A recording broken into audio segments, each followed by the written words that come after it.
ఓం సాయిరామ్. శ్రీ సచిదానంద సమర్థ సద్గురు సాయినాథ్ మహారాజుకి జై. మన సాయి కుటుంబ సభ్యులందరికీ నమస్కారం అండి. ఎలా ఉన్నారు, ఏం చేస్తున్నారు? మీ అందరూ కూడా సంతోషంగా, క్షేమంగా, ఆరోగ్యంగా ఉండాలని, సాయినాథుని యొక్క ఆశీస్సులు మనపై ఎప్పుడూ ఉండాలని మనస్ఫూర్తిగా ఆ సాయిని వేడుకుంటూ ఈరోజు వీడియోను మొదలు పెడుతున్నాను. ఇక ఈరోజు వీడియోలో బాబాగారి సందేశం ఏమిటి అంటే, ఎవరికీ రానటువంటి అదృష్టం నిన్ను వరించబోతుంది. తప్పకుండా ఈ సాయి మాటలను వినమని బాబాగారు అంటున్నారు. మరి ఈ మాటల్లో ఉన్నటువంటి ఈ సందేశంలో దాగి ఉన్నటువంటి పరమార్థం ఏమిటో తప్పకుండా తెలుసుకుందామండి. అంతకన్నా ముందు తప్పకుండా మన ఛానల్ ఎవరైనా కొత్తగా చూస్తున్నట్లయితే సబ్స్క్రైబ్ చేసుకొని, వీడియో కనుక నచ్చినట్లయితే లైక్ చేయడం మాత్రం మర్చిపోద్దు ఫ్రెండ్స్. ఇక బాబాగారి సందేశం గురించి తెలుసుకుందాం. ఎవరికీ రానటువంటి అదృష్టం నిన్ను చేరుకోబోతుంది. ఈరోజు నీతో కాసేపు మాట్లాడాలని వచ్చాను. నా మాటలను తప్పకుండా ఆలకిస్తావు కదూ. ప్రతిరోజు బాబా చాలా బాధలో ఉన్నాను, ఎందుకు బాబా ఇంకా ఇంకా నన్ను పరీక్ష మీద పరీక్ష పెడుతూ ఈ అభాగ్యురాలను బాధ పెడుతూ ఉంటున్నావు? నేను చేసినటువంటి తప్పులేమిటి బాబా?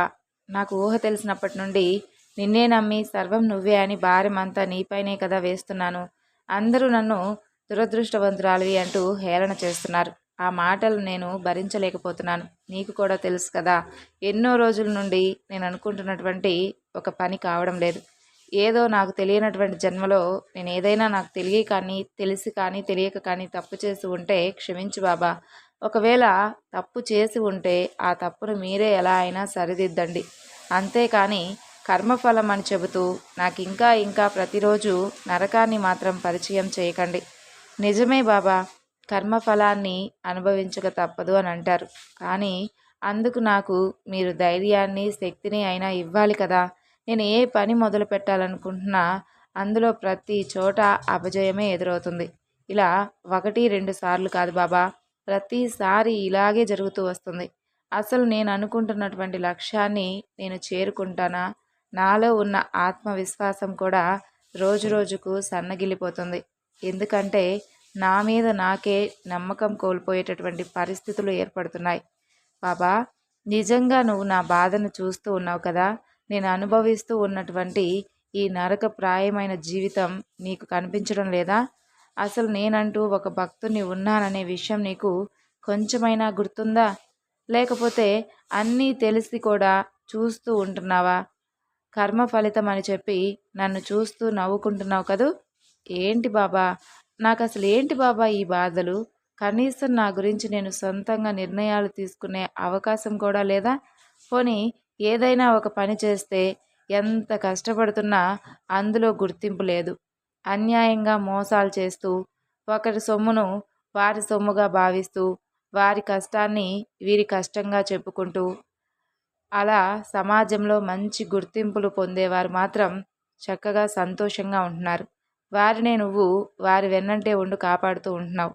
అంతా నువ్వే అంటూ నిన్నే నమ్మి భారం నీపై వేసి ఏది జరిగినా కానీ నువ్వు చూపిన మార్గాన్ని నమ్ముకుంటూ మాకొచ్చే సొంత ఆలోచనలతో మేమేదైనా కానీ ఒక పనిని మొదలు పెడితే అందులో వచ్చిన దాంట్లో నా శక్తి మేర నేను ఎంత కష్టపడుతున్నా అందులో నాకు మాత్రం గుర్తింపు రావడం లేదు. నువ్వు మాత్రం నన్ను కనీసం గుర్తించకపోయినా నన్ను నా కష్టాన్నైనా చూడలేకపోతున్నావా? న్యాయం నువ్వే చెప్పు తండ్రి. ఇంకా ఎన్నాళ్ళు నాకు ఈ పరీక్షలు?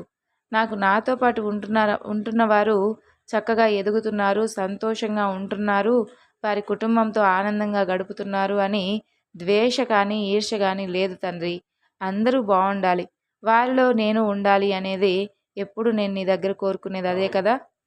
కానీ బాబా, వారిలో కొందరు కష్టపడిన వారు ఉంటే మరికొందరు కష్టంగా, అంటే వేరొకరి కష్టాన్ని వారి కష్టంగా చూపించుకుంటూ లాభాలను పొందుతూ ఉన్నారు.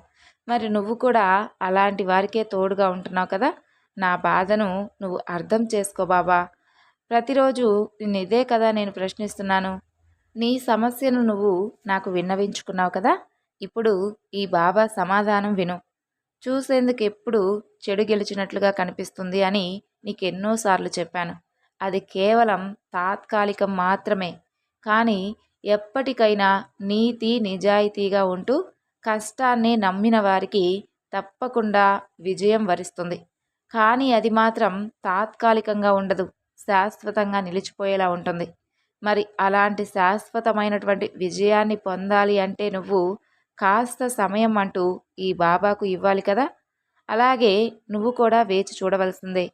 ఆ తరువాత తప్పకుండా నువ్వు ఏదైతే అడుగుతున్నావో ఆ పనిలో విజయాన్ని సాధించడమే కాకుండా నీ కష్టానికి ప్రతిఫలం దక్కుతుంది. నీ కష్టాలు కన్నీరు అన్నీ తుడిచిపెట్టుకొని పోతాయి. నీ బాధలు నేను చూడడం లేదని ఎందుకు భ్రమపడుతున్నావు? అలా అనుకోవడం నీ మూర్ఖత్వం. నా సహకారం లేకుండానే నువ్వు ఇప్పటి వరకు ఇన్ని బాధలను ఎదుర్కొంటూ వస్తున్నావా? ఒక్కసారి నువ్వే ఆలోచించి చెప్పు. వేరొకరి కష్టాన్ని వారి కష్టంగా చెప్పుకుంటూ లాభాలను పొందుతున్నారు, సంతోషంగా ఉంటున్నారు అని నువ్వే అన్నావు కదా. మరి ఇక అలాంటి వారి గురించి కూడా ఎక్కువగా ఆలోచిస్తున్నావంటే నువ్వు నిజంగా మూర్ఖుడివే.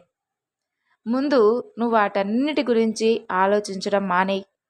వాటి గురించి కాకుండా నీ లక్ష్యంపై దృష్టి పెట్టు. శాశ్వతమైనటువంటి ఆనందమైనటువంటి జీవితాన్ని నీకు నేను తప్పకుండా ప్రసాదిస్తాను. ఆ రోజులను నీకు నేను పరిచయం చేస్తాను. నిన్ను ఎవరైతే దురదృష్టవంతురాలవి అని ఎవరైతే నేను దూషించారో వారందరికీ తప్పకుండా సమాధానం చెప్పేటటువంటి రోజు వస్తుంది. ప్రతి మనిషికి భగవంతుడు ఏదో ఒక సమయంలో అదృష్టాన్ని ప్రసాదిస్తాడు. ఆ అదృష్టం వచ్చేటటువంటి సమయం కొంతమందికి అతి తొందరగా రావచ్చు, కొంతమందికి కాస్త ఆలస్యం అవ్వచ్చు. అంతే తప్ప ఏదీ లేకుండా కేవలం కష్టాలను సమస్యలను మాత్రమే మీ ముందు ఉంచి భగవంతుడేమీ చూస్తూ నవ్వుకుంటూ ఉండడు. ఇన్ని రోజుల నుండి ఇన్ని రోజుల వరకు మీ కర్మ ఫలితాలను అనుభవించాలి అని ఉంటుంది. మరి అప్పటి వరకు మీరు అనుభవించాల్సిందే కదా. అంతవరకు మీకు వచ్చేటటువంటి కష్టాలు సమస్యలు వాటిని దాటవలసిందే కదా. కానీ వాటిని దాటేందుకు నేను ధైర్యాన్ని శక్తిని ఇవ్వడం లేదని మీరు పొరపాటు పడుతున్నారు. వాటిని మీరు ఎదుర్కొనేటటువంటి సమస్యలకు పరిష్కారాలను మీ ముందే భగవంతుడు ఎప్పుడూ ఉంచుతాడు. వాటిని తెలుసుకునేటటువంటి ప్రయత్నం మీరే చేయరు. ఎవరికీ రానంత అదృష్టం నిన్ను కూడా వరించబోతుంది. తప్పకుండా సంతోషంగా ఉండేటటువంటి క్షణాలు రాబోతున్నాయి. ఈలోపు సమస్యలు బాధలు అంటూ వాటిని ఎక్కువగా ఆలోచిస్తూ లేనిపోని ఆలోచనలతో నిన్ను నువ్వే ఎక్కువగా బాధ పెట్టుకుంటూ ఉంటున్నావు. నీ సమస్యలను నీ కష్టాలను నేను పట్టించుకోవడం లేదని పొరపాటు పడుతున్నావు. నీకు అండగా ధైర్యాన్ని ప్రసాదించడం లేదని పొరపాటు పడుతున్నావు.